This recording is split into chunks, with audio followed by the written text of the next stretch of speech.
Thủ tướng nước Cộng hòa Dân chủ Liên bang Ethiopia.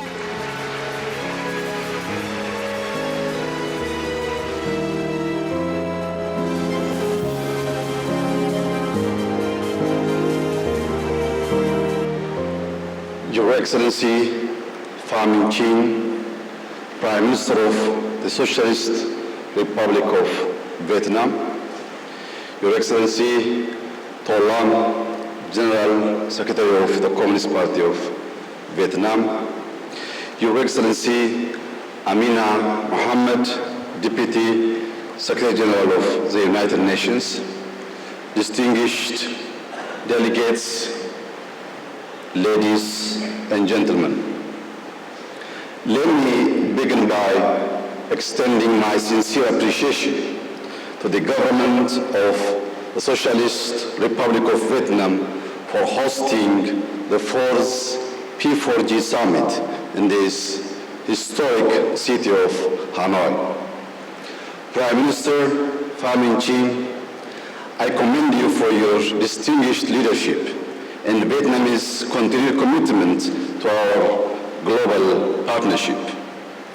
While much has been said about the threats posed by climate change and underdevelopment, meaningful progress toward sustainable development and climate resilience remain limited.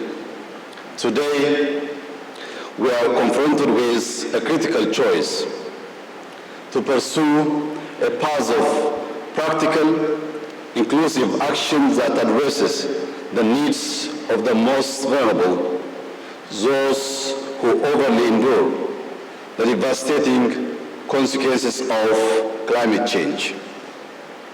Ethiopia, aligned with the 2030 Agenda for Sustainable Development and the African Union Agenda 2063, has charted an ambitious course towards achieving net zero emissions and building a climate-resilient economy by 2050. This ambition has been translated into concrete policy measures reflected in our national development plans and further operationalized through green strategy and initiatives. A prime example is our Green Legacy Initiative, under which we have planted 40 billion seedlings since 2019. At the world's largest afforestation program, it annually mobilizes more than 20 million citizens across the country. The initiative aims not only to expand forest cover, but also to enhance food and nutrition security through increased fruit tree planting, restore degraded landscapes, and promote soil and water conservation. Between 2019 and 2023 alone, we have increased our forest coverage by a remarkable 6.4%. In power, we are making significant investments to expand and diversify our renewable energy portfolio. Currently, Ethiopia derives 98% of its energy from hydropower, wind, and solar sources. The Grand Ethiopia Renaissance Dam stands as a symbol of our commitment to sustainable development, delivering social, economic, and environmental benefits both nationally and across the region.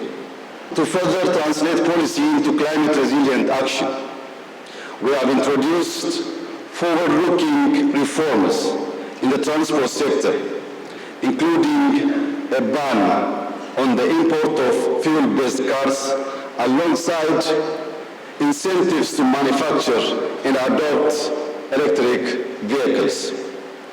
Our urban development strategy is also evolving toward green and smart city models. This is particularly evident in the nationwide corridor development program, which aims to transform urban and rural centers into sustainable, livable space that enhance the well-being of our citizens. Excellencies, achieving the sustainable development goals and fulfilling the targets of the Paris Agreement require a reimagined approach to global partnership.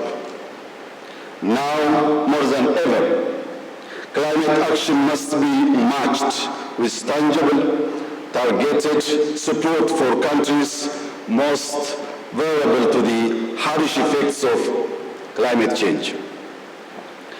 In this light, I would like to point out the following 3 action points.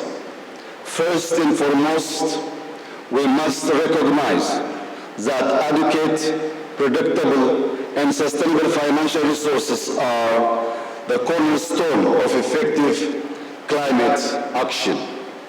I reiterate Africa's call for 1.3 trillion USD under the new collective quantified goal on climate finance, an amount that represents only a baseline given developing countries' projected needs of nearly 6 trillion USD by 2030.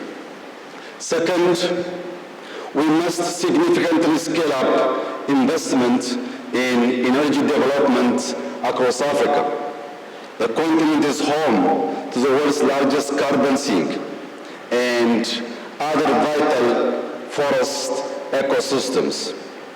To protect these vital resources, we must move away from the current reality where Africa gets only 2% of the world's 60 billion energy investment and work toward reaching 20% by 2030.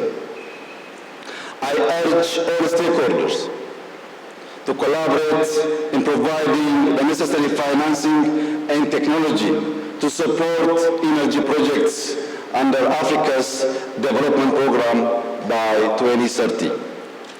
Third, urgent action is needed to combat biodiversity loss, deforestation, and desertification, and to restore degraded lands. We must support local and indigenous conservation efforts, such as the Green Legacy Initiative, by fulfilling financial commitments for biodiversity in developing countries and establishing fair benefit-sharing mechanisms. These programs should also promote alternative livelihoods and enhance agricultural productivity. Finally, I reiterate Ethiopia's commitment to collective action on climate and sustainable development. I also urge P4G members to prioritize cross-regional coordination and address any leadership gaps in climate action. we must set ambitious goals for the 30th COP in Brazil.